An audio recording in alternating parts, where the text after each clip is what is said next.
बिस्मिल्लाहिर्रहमानिर्रहीम। अस्सलाम वालेकुम my dear students, I am Rahul Lukman, your science teacher. आज 4 अगस्त 2020 का जो हमारा साइंस से रिलेटेड टॉपिक है वो है how does vegetable oil change into fat, या वनस्पति घी में वेजिटेबल ऑयल जो है वो किस तरह से चेंज होता है। तो ये जो हम टॉपिक पढ़ रहे हैं जिसमें हम कहते हैं कि वेजिटेबल ऑयल जो है वो वनस्पति घी या फैट में मतलब जो चेंज होता है, तो ये भी एक केमिकल चेंज की एग्जांपल हम पढ़ रहे हैं कि इसमें जो है वो केमिकल चेंज आती है। ठीक है, तो सबसे पहले हम देखेंगे कि हाइड्रोजनेशन क्या है, व्हाट इज़ हाइड्रोजनेशन। तो हम कहते हैं कि वेजिटेबल ऑयल या when hydrogen is passed through vegetable oil in the presence of catalyst like nickel, it converts into solid fat और वनस्पति घी। कि जब हम सॉलिड फैट या यूँ कह लें कि वेजिटेबल ऑयल में से जब हम हाइड्रोजन को गुजारते हैं निकल कैटलिस्ट की मौजूदगी में, तो ये जो वेजिटेबल ऑयल है ये कन्वर्ट हो जाता है यानी फैट में या वनस्पति घी से कह सकते हैं। ठीक है, सॉलिड फॉर्म में पाया जाता है। तो हम कहते हैं कि ये जो वेजिटेबल ऑयल है ये रूम टेम्परेचर पर लिक्विड फॉर्म में पाया जाता है। और इसी तरह जब हम बात करते हैं सॉलिड फैट की कि वेजिटेबल ऑयल जो है वो हाइड्रोजन के गुजरने पर जो है सॉलिड फैट में तब्दील हो जाता है। तो सॉलिड फैट क्या है, ये घी है, वनस्पति घी जिसे कहते हैं, और ये रूम टेम्परेचर पर सॉलिड फॉर्म में पाया जाता है। तो this is the chemical change, example of chemical change, this is called hydrogenation. Hydrogenation जो मैं पहले बता चुका हूँ कि हाइड्रोजनेशन जो है वो केमिकल चेंज की एग्जांपल है। ठीक है, या हम कह सकते हैं कि ये जो वनस्पति घी का बनना जो है ये केमिकल चेंज का रिजल्ट है।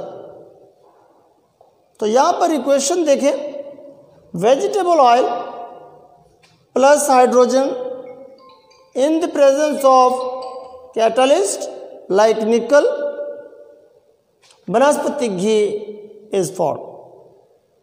This is a chemical change, this is a chemical reaction. इसके अलावा आपके इस टॉपिक के नीचे जो है मार्जरीन का तज़किरा है।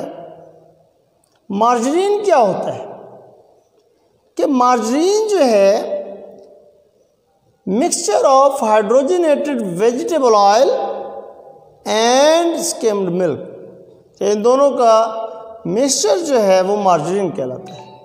और मार्जरीन जो है ये भी हाइड्रोजनेशन के नतीजे में जो है वो बनती है, जिसमें हम हाइड्रोजनेटेड वेजिटेबल ऑयल में से जो है वो स्किम्ड मिल्क को मिक्स करते हैं। तो इसमें भी जो है यानी हम हाइड्रोजन पास करते हैं वेजिटेबल ऑयल में से।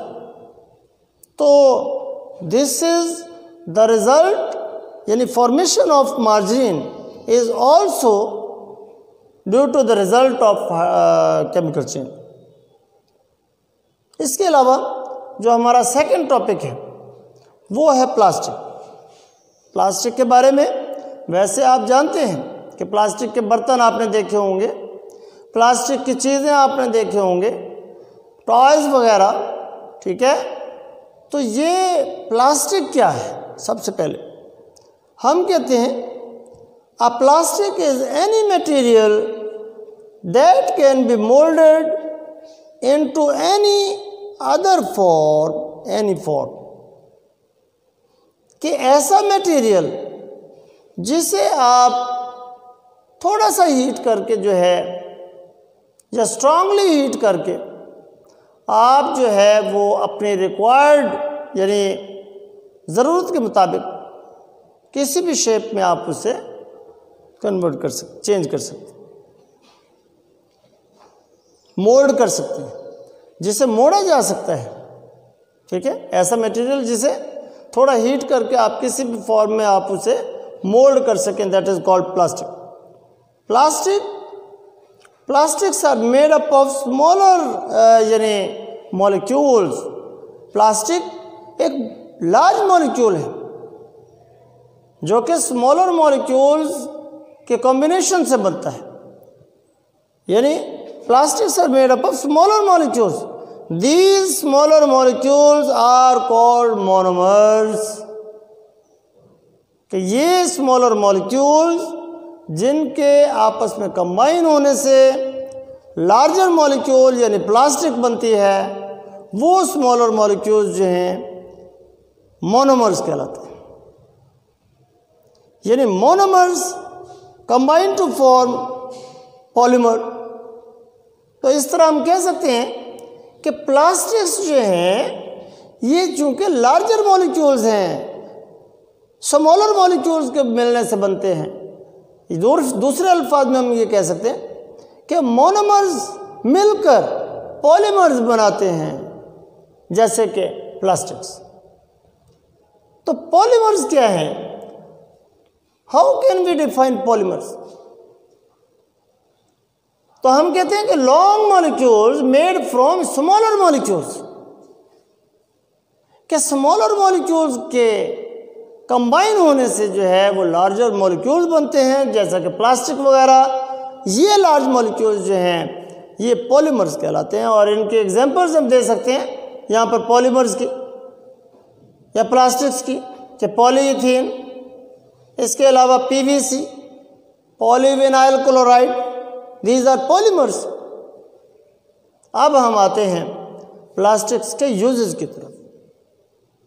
What are the uses of plastics? कि डेली लाइफ में जो है प्लास्टिक्स के क्या यूजेस हैं? इसमें सबसे पहले ये देखें कि टॉयज़ वगैरह, इसके अलावा कप्स वगैरह बनाए जा सकते हैं, यूटेंसिल्स, बॉटल्स, बर्तन वगैरह, बोतलें वगैरह बनती हैं प्लास्टिक। तो ये इसके यूजेस हैं। अब आते हैं हम प्लास्टिक से रिलेटेड एक अहम बात की तरफ, कि प्लास्टिक्स का डिके नहीं है। आप इसे तबाह नहीं कर सकते, ख़त्म नहीं कर सकते। अगर प्लास्टिक्स का डिके नहीं है तो हम कह सकते हैं कि प्लास्टिक्स कॉज पॉल्यूशन। आप प्लास्टिक्स के पुराने बर्तन, टूटे फूटे खिलौने, प्लास्टिक्स की चीज़ें अगर ऐसे काट कबाड़ में फेंक देंगे, पॉल्यूशन का बायस बने। इसलिए प्लास्टिक्स की चीज़ें जो फेंक दी जाती हैं, इन्हें दोबारा रिसाइकल किया जाता है। तो हम कह सकते हैं कि recycling is the best way to deal with the pollution created by plastics.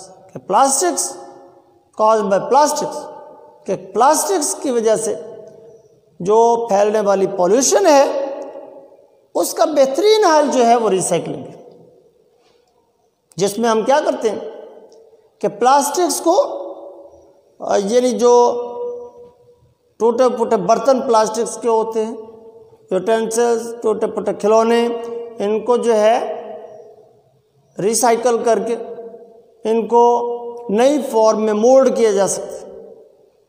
इनमें कलर्स, केमिकल्स ऐड करके नए बर्तन, नए मतलब टॉयज़ वगैरह, कप्स वगैरह, बोतलें वगैरह बनाई जा सकती हैं। चूँकि इसका डिके नहीं है तो ये वाहिद हल है, यानी प्लास्टिक से पैदा होने वाली पॉल्यूशन पर को डील करने के। तो इसके अलावा आप ये देखें कि ये जो मोनोमर्स मैंने बात की थी कि प्लास्टिक्स जो है मोनोमर्स से मिलकर बनते हैं, तो monomers are obtained from crude oil. तो ये आज का हमारा टॉपिक था जिसमें हम हाइड्रोजनेशन के बारे में पढ़ा, इसके अलावा प्लास्टिक्स के बारे में पढ़ा। उम्मीद है आपको ये टॉपिक आज का समझ आ गया होगा। अगर इस टॉपिक से रिलेटेड कोई भी क्वेश्चन आपके जहन में आए, आप मुझे व्हाट्सएप नंबर पर मुझे कॉल कर सकते हैं। Thank you.